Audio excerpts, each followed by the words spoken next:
Hello, dream traveler. I am the storyteller, and I'm here to accompany you as you rest tonight. But before you drift into sleep, leave a like, subscribe to the channel, and tell me in the comments where are you listening to this story from right now, and what time is it there. Now take a deep breath, close your eyes, get comfortable, and relax. Let the sound of the rain and tonight's story calm your mind and slowly guide you into rest. Now, our story begins. My name is Ethan Carter. For almost a year, I worked as an Uber driver during the overnight hours in a quiet town in Colorado. It wasn't the kind of job I imagined having when I was younger, but life sometimes takes unexpected turns. A year earlier, I had been working at a sporting goods store downtown. It was a normal job, nothing exciting, but it paid the bills. Then the store suddenly closed after the company went bankrupt. Within a few weeks, I found myself unemployed and searching for anything that could help me pay rent. Driving for Uber seemed like the easy solution. I already had a car, and the sign-up process was fast. Within a few days, I was already accepting rides. At first, I drove during the day, like most drivers, but there were too many cars on the road and too many drivers competing for the same passengers. The money wasn't great. One night, I noticed something interesting in the driver app. Late-night rides paid more. Between midnight and 5 in the morning, the prices were often higher because very few drivers wanted to work those hours. Most people preferred to sleep. I decided to try it, and surprisingly, I liked it. The city felt completely different at night. The streets were almost empty. Traffic disappeared. Red lights changed quickly because there were no cars waiting. Most of my passengers were simple rides. College students leaving bars, nurses finishing long hospital shifts, or workers from warehouses outside town heading home before sunrise. The job became peaceful. Sometimes I would drive for hours with only the soft hum of the engine and the glow of the dashboard lights keeping me company. But there is something strange about the world after 3 in the morning. The silence becomes heavier. The streets feel longer. Even familiar neighborhoods start to look unfamiliar. Sometimes you notice things that shouldn't really be there. A light turning on inside an abandoned building. Someone standing alone at a bus stop even though the buses stopped running hours earlier. Or a parked car in a place where no one ever parks. Most of the time, I ignored those things. When you work nights, your mind can play tricks on you if you think too much about every little detail. But one night in October, something happened that I will never forget. That night was colder than usual. A thin layer of fog drifted across the streets, moving slowly under the yellow glow of the streetlights. The town felt unusually quiet, even for that hour. It was a little after 2 in the morning when I parked outside a small gas station near the edge of town. I had just finished dropping off a passenger and decided to wait there for the next request. The gas station was open 24 hours, but at that moment no one else was around. The parking lot was empty. I leaned back in the seat, checking my phone while the car engine idled quietly. Then the Uber app vibrated. New ride request. Pickup location Pine Grove Motel. I knew that place. It sat right beside the highway about 10 minutes outside town. Travelers passing through the area often stayed there for a single night before continuing their trip. Nothing unusual. I accepted the ride and started driving. The road toward the motel was long and mostly empty. The headlights cut through the fog as the town slowly disappeared behind me. After a few minutes, I saw the motel sign glowing in the distance. A tall, neon sign flickering slightly in the cold night air. Vacancy. The parking lot looked almost deserted. Only 2 cars were parked near the main building. The office lights were on, but the place felt strangely quiet. I pulled up near the entrance and waited. For a moment, nothing happened. Then the office door slowly opened. A man stepped outside. He looked to be about 50 years old, tall and thin, wearing a long dark coat that moved slightly in the cold wind. In one hand he carried a small leather suitcase. He walked calmly across the parking lot and opened the back door of my car. The door closed softly behind him. "Good evening," I said. There was a short pause before he responded. "Good evening." His voice sounded calm, but something about it felt strange, almost distant, like someone speaking while thinking about something far away. I tapped the screen to start the trip. "Where are we headed tonight?" I asked. The man answered immediately. "Hollow Creek Road." I had heard that name before. Hollow Creek Road was an old road that ran through a large forest about 30 minutes outside town. It wasn't a place many people visited, especially not at night. Still, passengers asked for the strange destinations all the time. I didn't question it. I started driving. For the first few minutes, the trip felt completely normal. The highway stretched quietly ahead while the town lights slowly faded behind us. Soon we left the highway and entered a smaller road surrounded by trees. The darkness became deeper there. The headlights illuminated narrow curves, while tall pine trees stood on both sides like silent walls. In the rearview mirror, the passenger sat perfectly still. He wasn't looking at his phone. He wasn't looking out the window. He simply stared forward, watching the road. After about 20 minutes, we reached a wooden sign beside the road. Hollow Creek Road. I turned the car onto the narrow road. Immediately something felt wrong. The GPS signal on my phone flickered. The map disappeared for a moment, then came back again. I frowned and adjusted the phone mount, thinking it was just a bad signal. But the forest around us felt different too, completely silent. No wind, no insects, no distant animal sounds. Only the soft hum of the engine and the tires moving across the pavement. We drove deeper into the forest for several minutes. Then the passenger finally spoke again. "You can stop here." I slowed the car and looked around. On the right side of the road, a narrow dirt trail disappeared into the darkness between the trees. I pulled over. The man opened the door and stepped outside. Cold air filled the car as he walked toward the forest. Without saying another word, he followed the small trail and disappeared into the darkness. I waited for a few seconds, watching the empty road. Then I turned the car around to head back to town. But when I started driving, something felt terribly wrong. The road behind me wasn't the same road anymore. The curves were different. The trees looked unfamiliar. It was as if the path I had used to arrive there had completely vanished. I drove slowly, trying to stay calm. Maybe I had taken the wrong turn. Maybe the darkness of the forest was just confusing my sense of direction. But after 10 minutes of driving, the road still hadn't connected to the highway. After 20 minutes, I started to feel uneasy. Hollow Creek Road wasn't supposed to be that long. Then something appeared in the distance. Lights. At first I thought it was another car approaching, but the lights didn't move.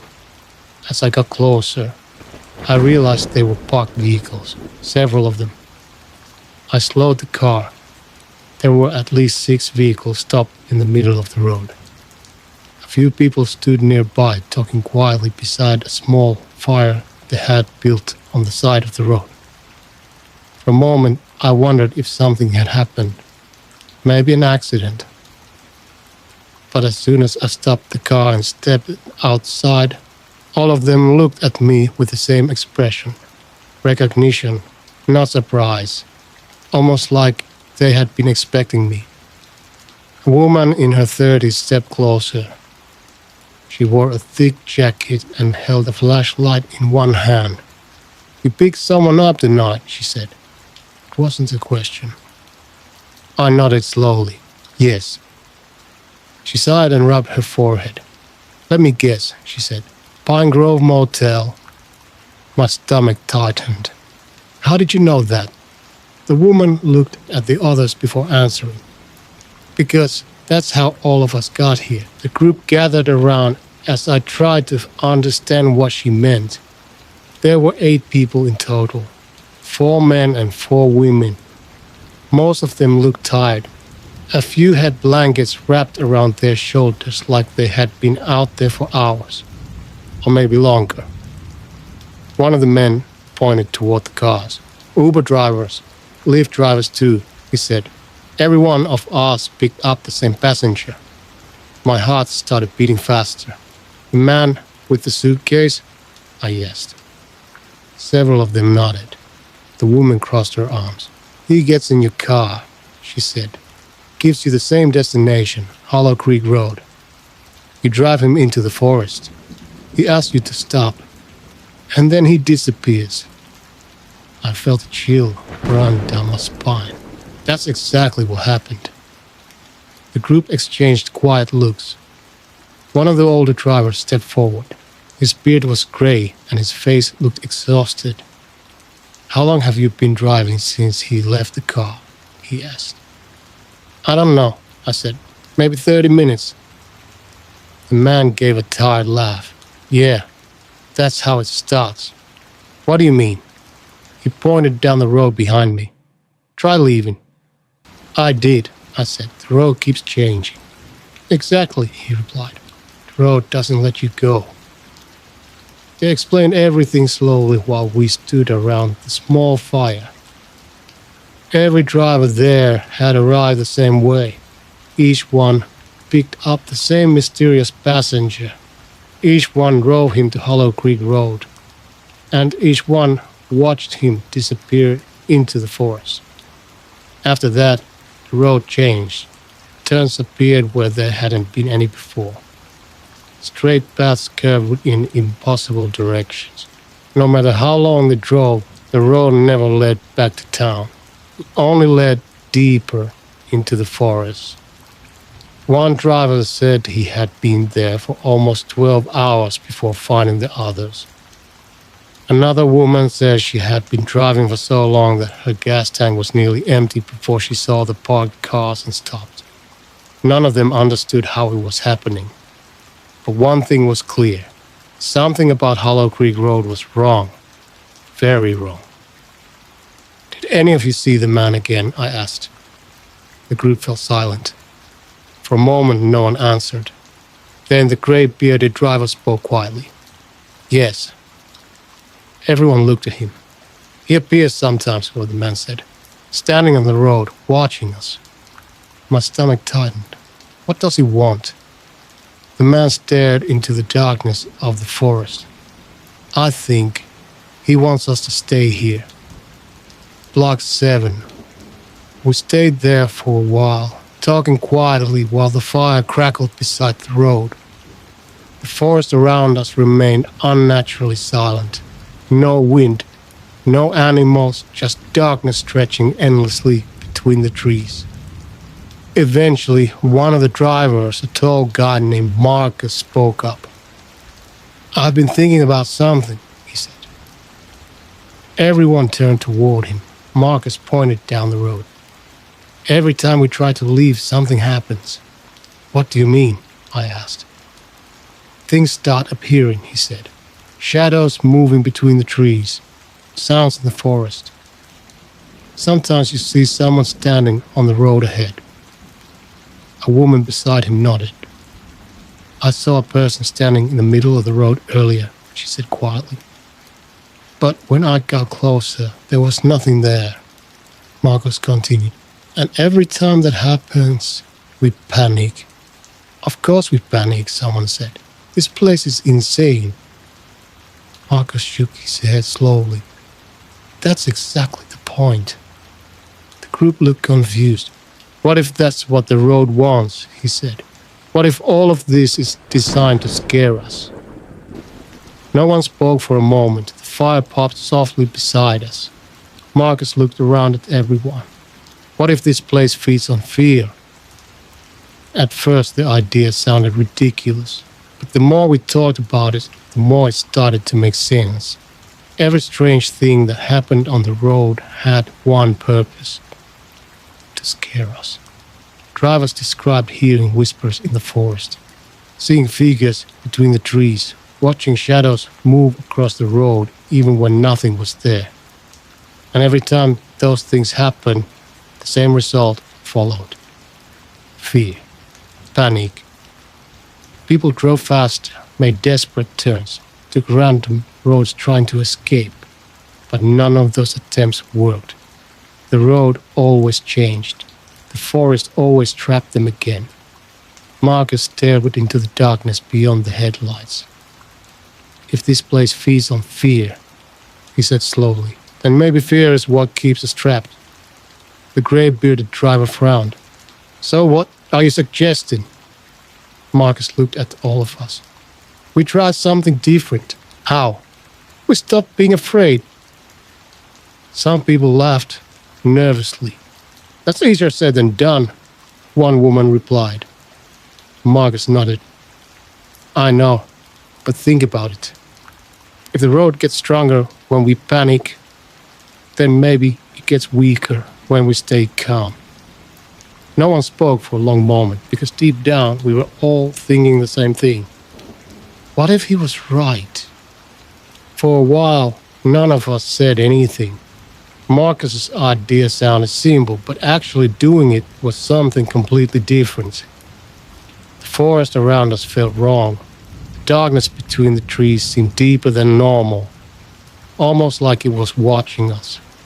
But eventually, the grey-bearded driver stood up. My name is Harold, he said quietly. And honestly, we don't have a better plan. He looked around at everyone. We've all tried escaping already. Driving faster, turning around, trying different directions. None of that worked. He pointed down the road, disappearing into the darkness. So maybe Marcus is right. Maybe fear is exactly what this place wants. The woman with the flashlight slowly nodded. My name is Rachel, she said. And I'm tired of sitting here waiting for something worse to happen. One by one, the rest of the group began to agree. No one liked the idea, but doing nothing felt worse. Marcus looked at all of us. Then we tried together. The plan was simple. We would all get back into our cars. Instead of driving in random directions like before, we would move slowly down the road together. No rushing, no panic. And no matter what happened, we would remind each other to stay calm. Whatever we see, Marcus said, is probably meant to scare us. So we don't react. Just keep driving. The group slowly walked back to their vehicles. Engines started one by one, headlights lighting up the dark forest road. I got back into my car and gripped the steering wheel. My heart was beating faster than I wanted to admit. Through the windshield, I could see the line of cars ahead of me. Marcus's truck in front, Rachel's car behind him. Then the rest of us forming a slow line across Hollow Creek Road. Marcus rolled down his window and looked back at us. Remember, he said loudly, stay calm. Then he slowly pressed the gas pedal. The line of cars began moving forward. At first nothing happened. The cars moved quietly along the narrow road, headlights illuminating the trees ahead. For several minutes, everything felt normal. The road curved gently through the forest. The pavement looked all but intact, and the darkness between the trees remained silent. Then the first strange thing happened. A shadow moved across the road ahead of Marcus's truck. Something tall. Something that looked almost like a person. Marcus slowed slightly, but he didn't stop. Probably just shadows, Rachel's voice said through the open window. Keep going. The truck continued forward. As we approached the spot where the shadow had moved, my hands tightened on the steering wheel. But when we reached that part of the road, there was nothing there. Just empty pavement. Marcus kept driving. No one said anything, but I could feel the tension rising between all of us. The road was starting to react. A few minutes later, the forest started making sounds. Soft ones at first. Branches cracking somewhere deep between the trees. Leaves moving like something was slowly walking through them. I glanced at the forest beside the road. For a moment, I thought I saw something moving between the trunks. A tall figure, watching us. My chest tightened, but then I remembered Marcus's words. Stay calm. It's trying to scare us. I focused on the road ahead. The cars continued moving slowly. Then the whispering started. At first, it sounded like wind moving through the trees, but there was no wind. The sound grew clearer. Soft voices. Too quiet to understand, but definitely voices. Someone inside one of the cars shouted nervously, "Did you hear that?" Marcus didn't slow down. "Don't react," he called back. "It's just noise." The whispers followed us down the road, but we kept driving. The deeper we went into the forest, the stranger everything became. The road began twisting more sharply than before. The trees seemed closer together, the darkness thicker. Suddenly, Rachel slammed her brakes. All the cars behind her stopped. "What happened?" Marcus shouted. Rachel pointed ahead. Standing in the middle of the road was a figure. The same man from the motel. The tall man with the dark coat. The one who had been my passenger. He stood perfectly still in the headlights, watching us. For a moment, no one moved. The man slowly tilted his head. Then he smiled. "You shouldn't have come this far," he said calmly. His voice carried easily through the cold night air. Several drivers shifted nervously inside their cars. Fear spread quickly through the group. The man took one slow step forward. "This road doesn't let people leave," he said. My heart was pounding now. But Marcus shouted from the front truck, "Don't listen to him. Just drive." For a second, no one moved. Then Marcus pressed the gas pedal. His truck rolled forward toward the man, and the rest of us followed. Marcus's truck kept moving forward. The man standing in the road didn't move at first. He simply watched the line of headlights approaching him through the darkness. Then he raised one hand slowly. "You don't understand what you're doing," he said calmly.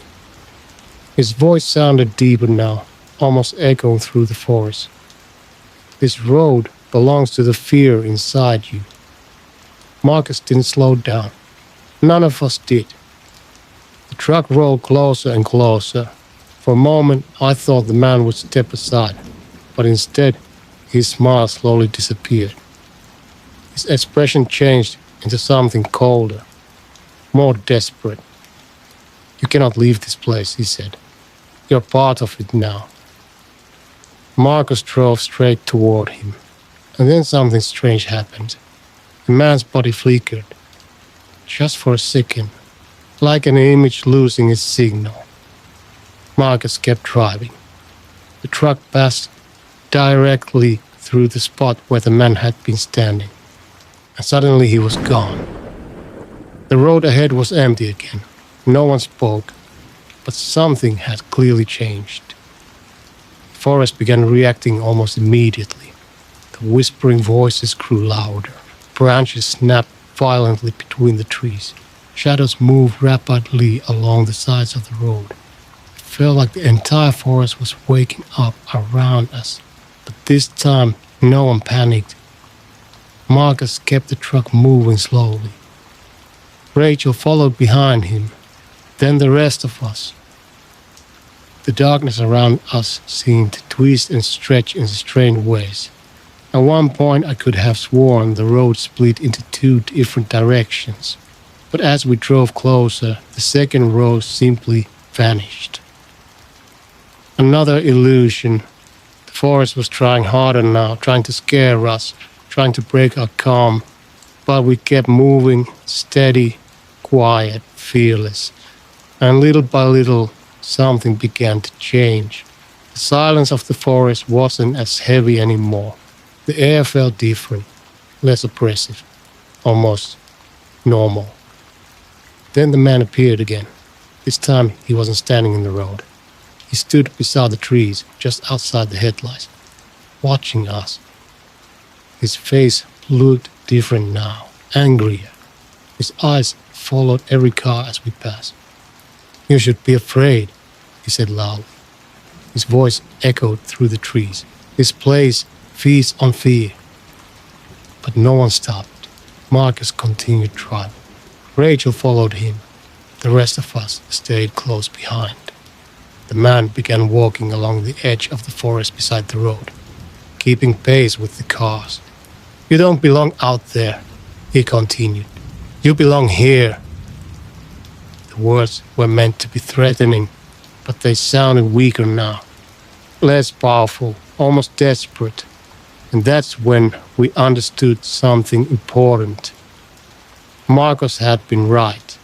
The road was losing its power. The forest began changing. Wind moved gently through the trees for the first time since we arrived. Leaves rustled softly in the darkness. The whispering voices disappeared.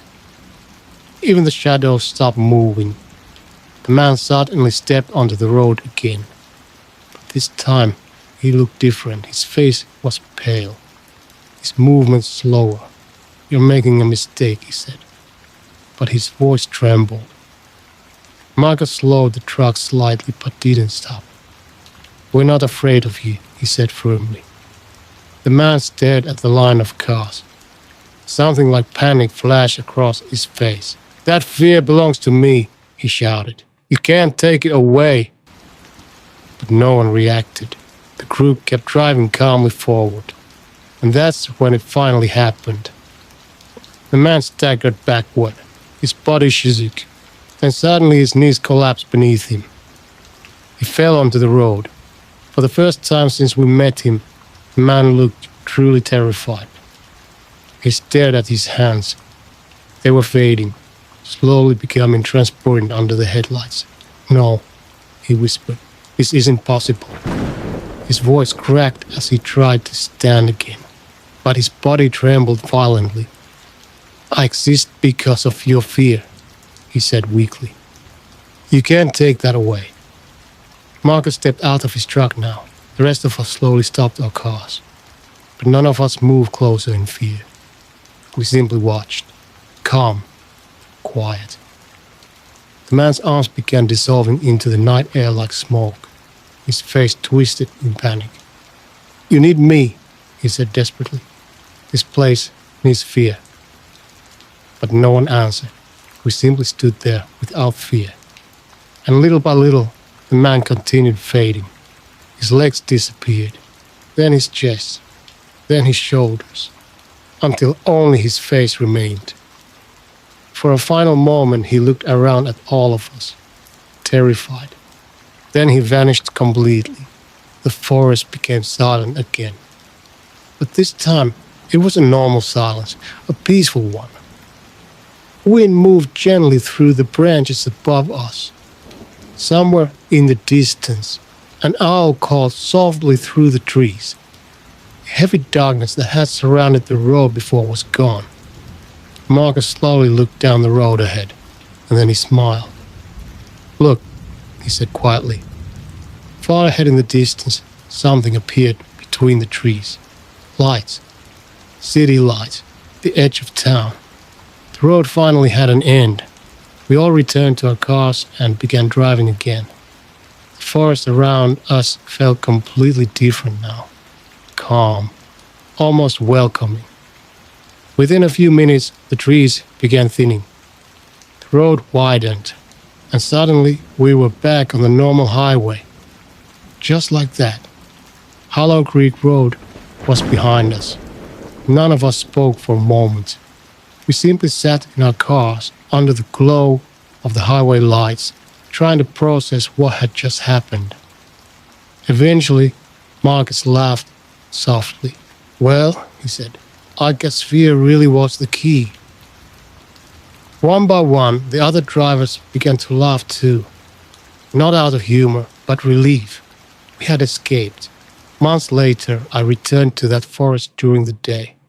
Hollow Creek Road still existed, but it was different now. Sunlight passed easily through the trees. Birds sang above the road. Families walked along hiking trails deeper in the forest. Children laughed somewhere in the distance. The place felt peaceful. Alive. As if the darkness that once lived there had completely vanished. Maybe it really had, because without fear, no longer had the power to exist. Now let's move on to the next story. The ranger who disappeared in Black Pine Forest. Black Pine Forest stretched across the northern mountains like a dark ocean of trees. The forest was known for its tall pines, steep valleys, and the strange fog that often settled between the trunks long before sunset. During the day, hikers walked its narrow trails, taking pictures of the quiet lakes and listening to the wind, moving gently through the branches. But when night arrived, the forest changed. The trails became shadows. The sounds of animals echoed strangely through the trees, and the fog grew thick enough to swallow the light of a flashlight. For nearly 15 years, the forest had been watched over by a park ranger named Ethan Cole. Ethan was the kind of man who felt more comfortable in silence than in conversation. He had spent most of his adult life working in national parks, learning the language of forests and mountains. To him, every sound meant something. The snap of a branch could mean a deer moving through the brush. The sudden silence of birds could mean a predator nearby. The forest was never truly quiet. It was always speaking to those who knew how to listen. Ethan lived in a small ranger station near the center of Black Pine Forest.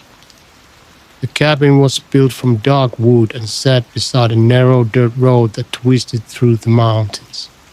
Inside the station was simple. A desk covered with maps and notebooks. A weather radio that crackled softly through most nights. A metal lantern that hung from a wooden beam above the table. And a small bed near the back wall where Ethan slept between patrols. Most evenings followed the same routine. Before sunset, Ethan would drive along the main trails in his old Ranger truck, checking that no hikers remained inside the forest after closing hours. Some visitors underestimated how quickly darkness fell in the mountains. Others simply lost track of time while exploring the trails. It happened often enough that Ethan had become used to guiding people safely back to the main entrance. But on a rainy night in early October, something happened that would break that routine forever. The rain had started just after sunset. At first, it was light, almost peaceful, tapping softly against the metal roof of the ranger station. Ethan sat at his desk, writing a few notes in the daily logbook while the weather radio murmured quietly beside him. Outside, fog drifted slowly through the forest, weaving between the tall pine trunks like pale smoke. Ethan paused for a moment and looked out the window. Nights like this were common in black pine forest. Rain, fog, and darkness often arrived together in the mountains. Still, something about the forest that night felt different. Not dangerous, just unusually quiet. And suddenly, the radio on his desk burst into static. The sharp crackle of the radio broke the silence inside the cabin.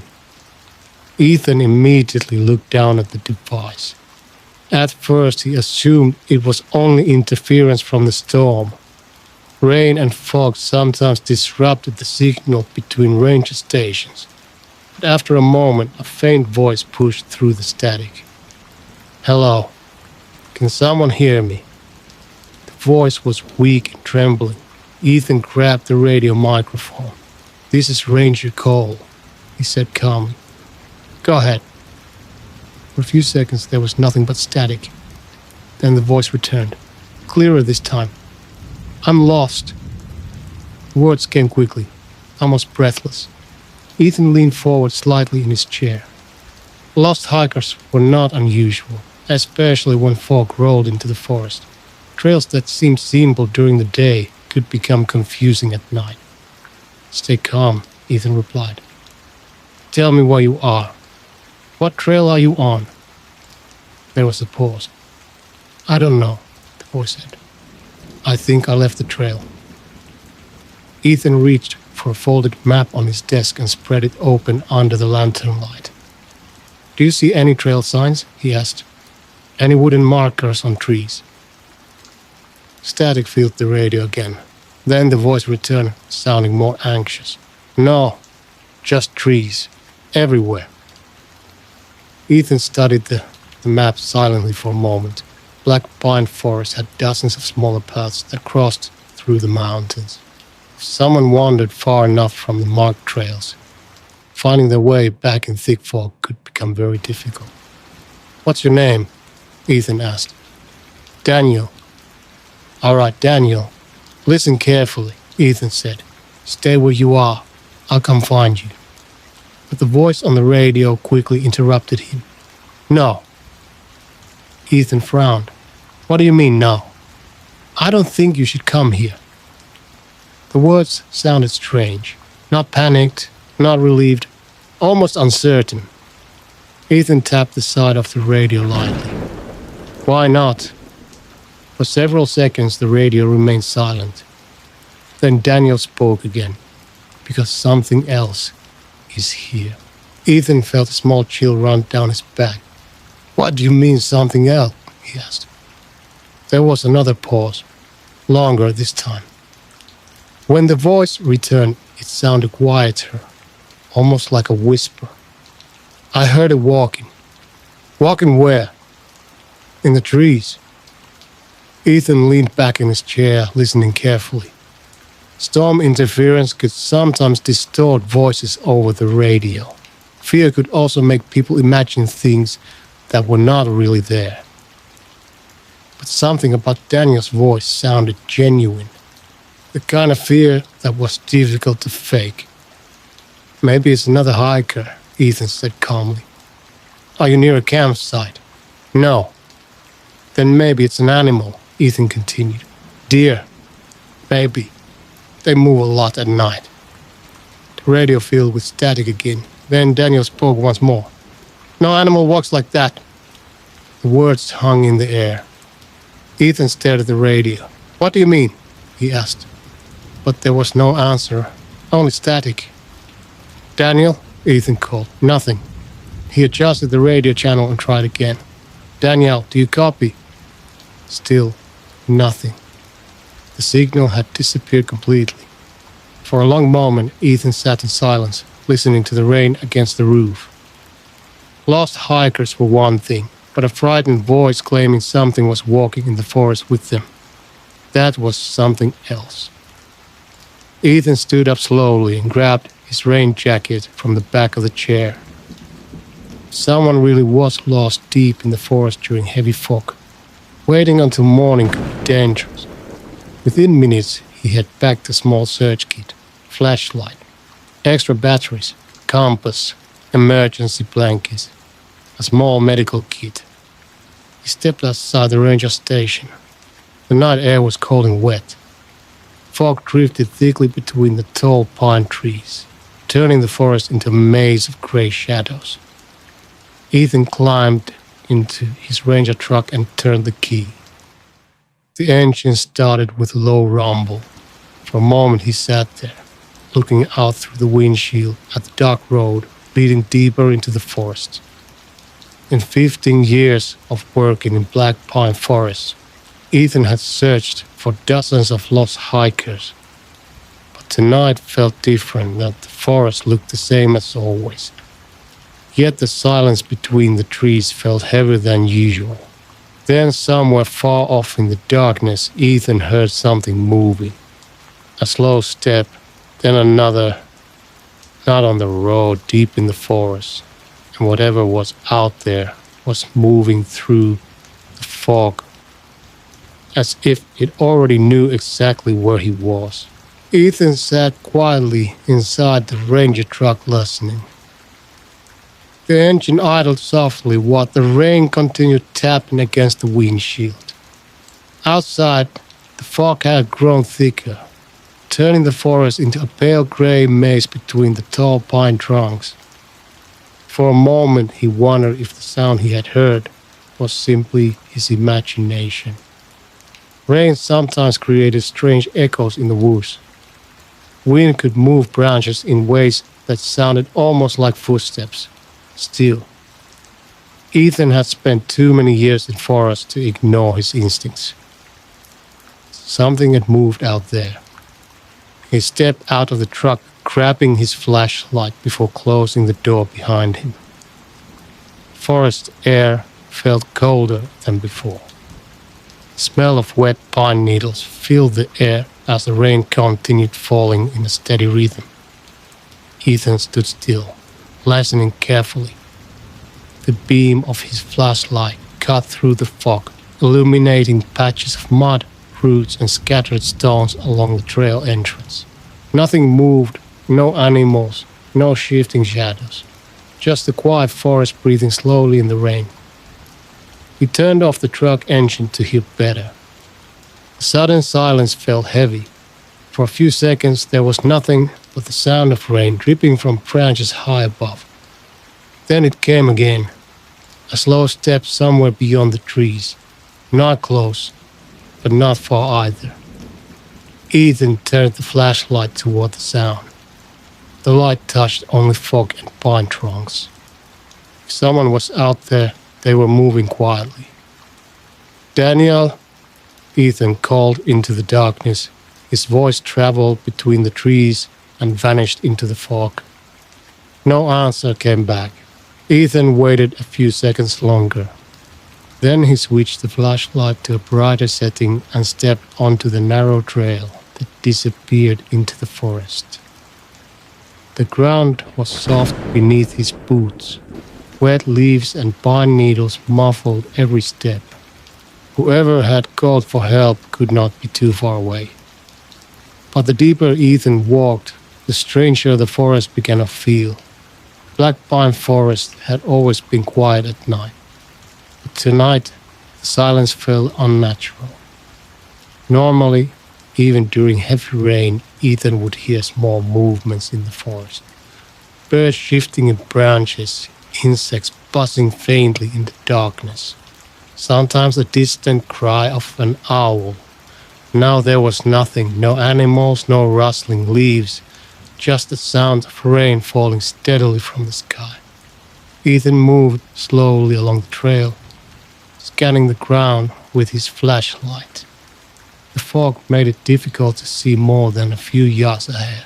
Branches stretched across the path like long, dark arms.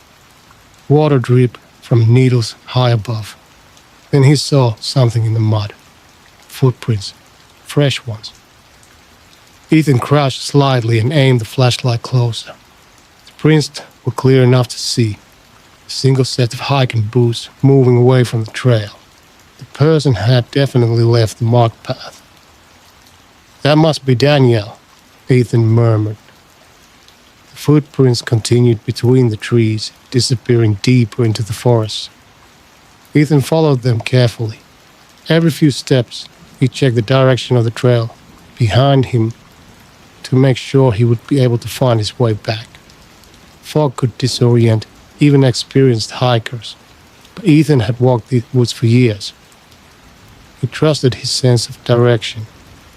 The footprints moved downhill toward one of the older parts of the forest where fewer people traveled. The trees grew closer together there. The ground became uneven with rocks and roads. As Ethan walked, the beam of his flashlight suddenly caught something unusual. Another set of marks in the mud. He stopped. At first he thought it might be animal tracks, but when he leaned closer, he realized something was wrong. The marks were shaped like footprints, but they were larger than any human boot, and they were barefoot. Ethan stared at them for a moment.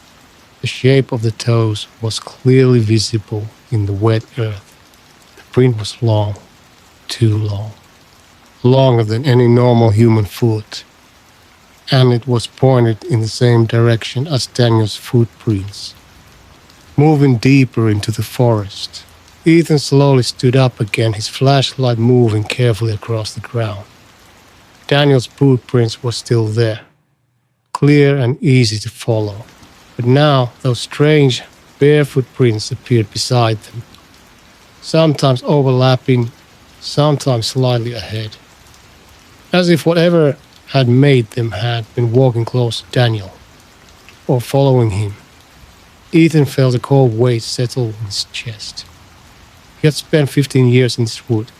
He knew the tracks of nearly every animal in the region. Bears, coyotes, mountain lions. None of them left footprints like these, and animals did not walk barefoot beside hikers.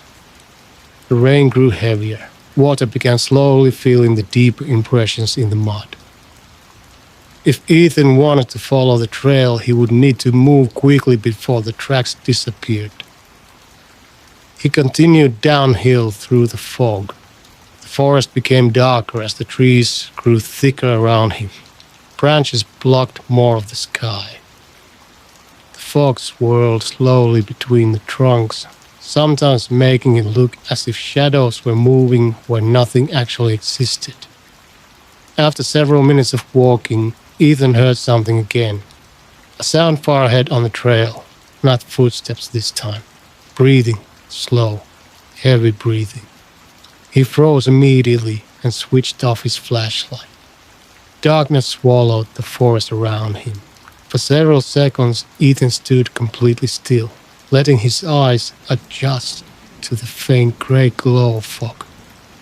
Breathing came again, somewhere ahead. And another sound. A branch snapping. Ethan slowly turned the flashlight back on and pointed it toward the noise. The beam cut through the fog, illuminating rows of pine trunks. For a moment he saw nothing. Then the light passed over, something moving between the trees. A shadow. Tall. Much taller than any normal person. It moved slowly through the fog before slipping behind another tree. Ethan's heart began to pound. "Daniel," he called carefully. No answer. The shadow moved again, this time farther away, and then it disappeared completely into the fog. Ethan stood frozen, staring into the darkness where it had vanished.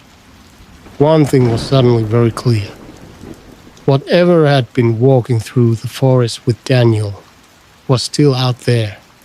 And it was not trying to hide anymore. Ethan kept the flashlight pointed toward the place where the shadow had disappeared. For several seconds he did not move. The fog drifted slowly between the pine trees, twisting around the trunks and swallowing the light from his flashlight after only a few yards. Whatever he had seen had been tall, too tall to be a person. At least that was what his eyes had told him in that brief moment before it vanished behind the trees. But fog could distort shapes. Shadows could stretch in strange ways in low light. Ethan forced himself to breathe slowly. Panic helped no one in the forest. He stepped forward carefully, following the direction where the shadow had moved. The ground here sloped gently downward, leading into a darker section of black pine forest that Ethan knew well. All pines grew close together in this part of the mountain. Their branches blocked most of the sky, leaving the forest floor dim even during the day. At night, with fog and rain, the darkness became nearly complete. As he walked, Ethan noticed that Daniel's footprints had become harder to see. Rainwater had begun filling the impressions in the mud, but the strange barefoot tracks were still visible, long, narrow, and deeper than the prints left by the hiking boots. Whatever had made them was heavier. The two trails continued together for several yards. Then suddenly, Daniel's footprints stopped. Ethan crouched down and shined the flashlight across the ground. The boot prints ended abruptly beside a fallen tree, but the larger barefoot tracks continued, only one set now, moving away from the spot where Daniel's prints had disappeared. Ethan stared at the ground in silence. There was no sign of a struggle, no mark suggesting someone had fallen or run. Just empty mud where Daniel's steps had been, and the larger tracks walking away alone. A quiet uneasiness spread through Ethan's chest. He stood up again and slowly scanned the forest ahead. "Daniel!" he called. His voice echoed faintly through the fog. No answer came back.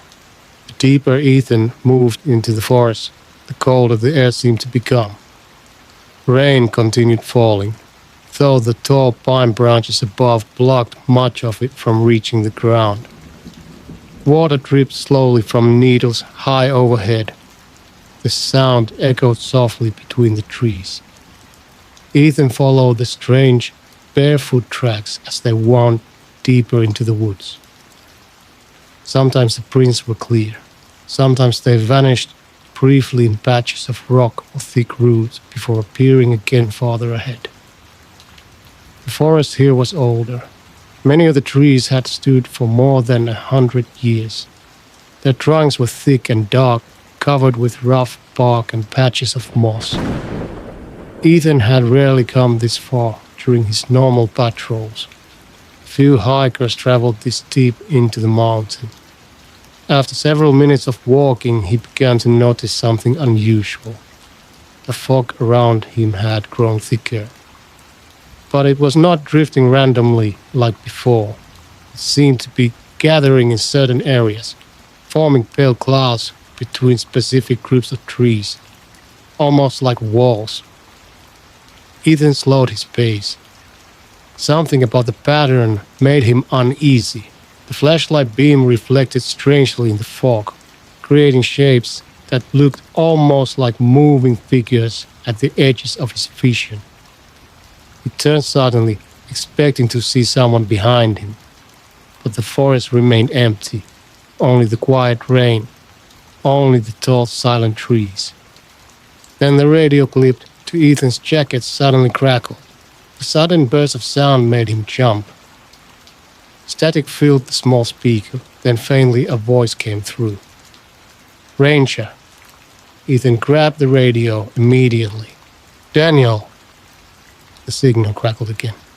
"Ranger, help." The voice sounded weaker than before, but it was definitely Daniel. "Daniel, where are you?" Ethan asked quickly. Static swallowed the signal. Then the voice returned.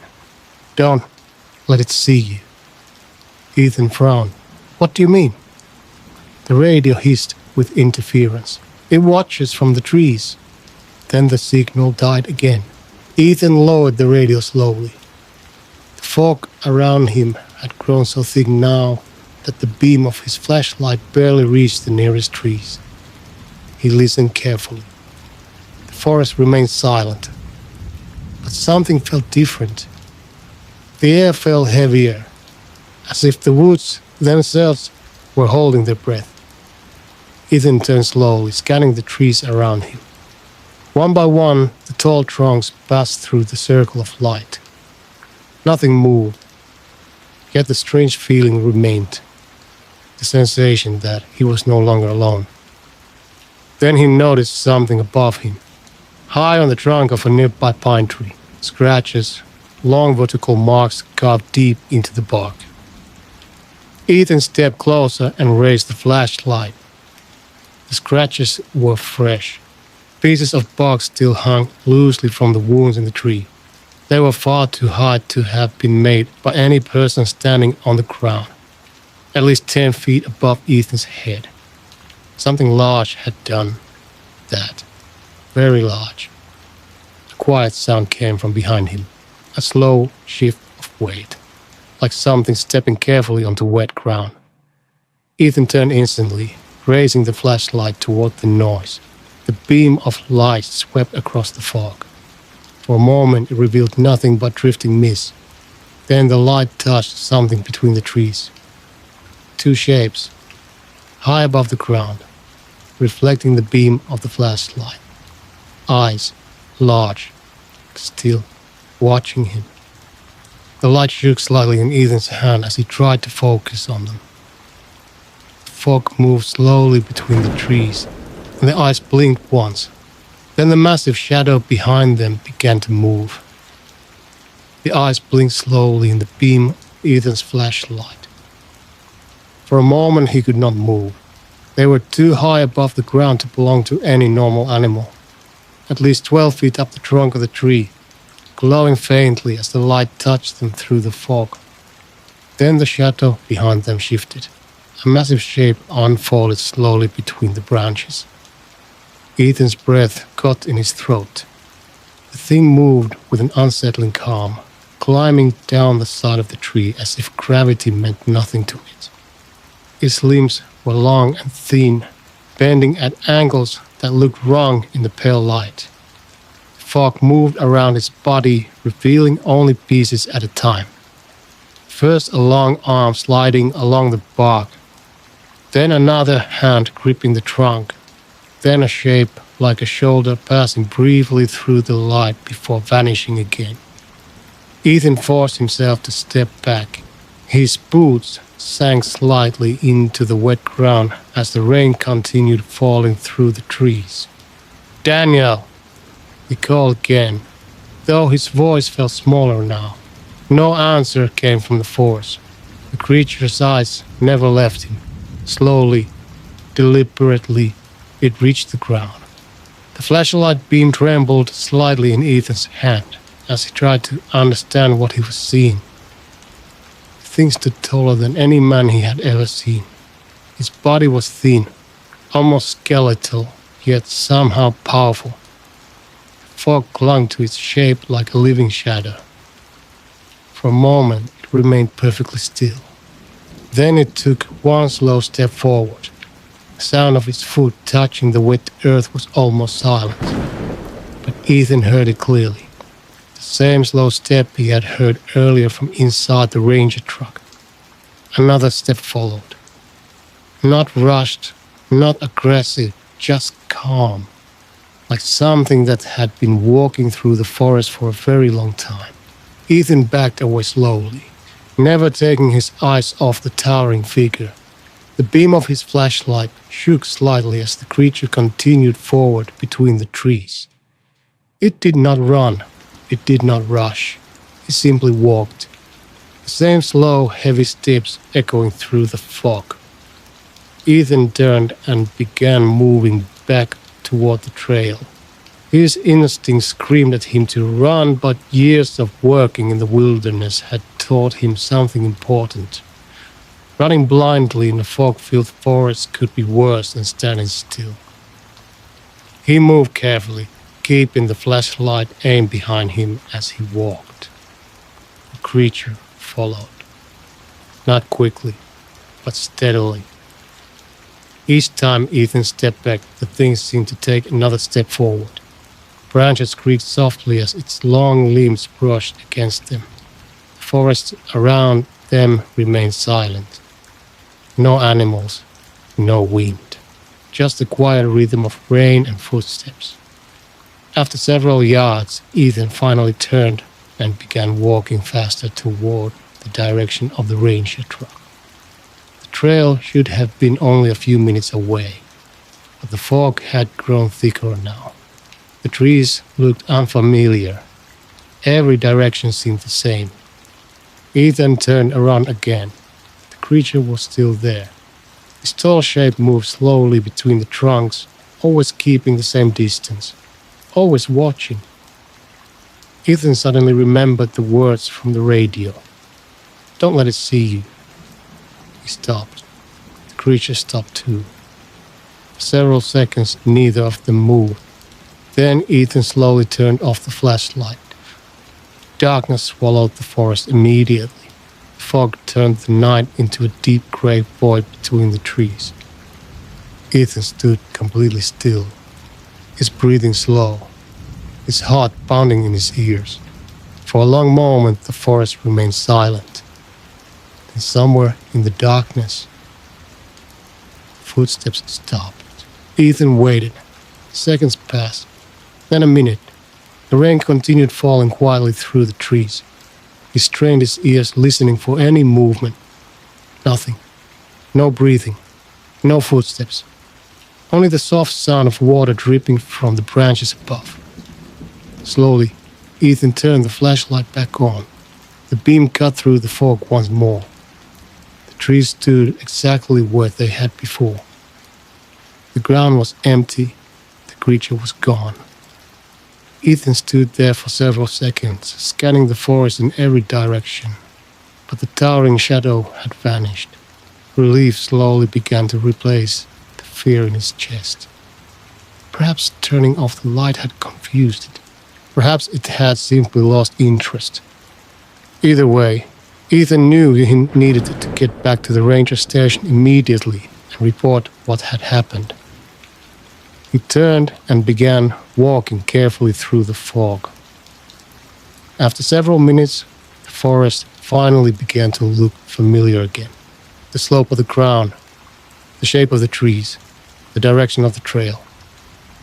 He was close to the road. Soon the faint outline of the ranger truck appeared through the fog ahead.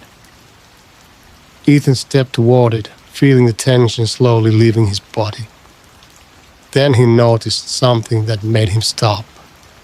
Fresh footprints in the mud beside the truck. Bare footprints. Longer than any human foot, they circled the vehicle slowly, once, twice, then disappeared into the darkness of the forest behind him. Ethan slowly turned around. Fog moved quietly between the tall pines. The forest looked empty again. But far away, somewhere deep among the trees, something began walking once more. And this time, it was moving toward the ranger station. 2 days later, another ranger arrived at the cabin to check on Ethan. The truck was still parked beside the trail. The door to the station was open. The lantern inside still burned on the desk.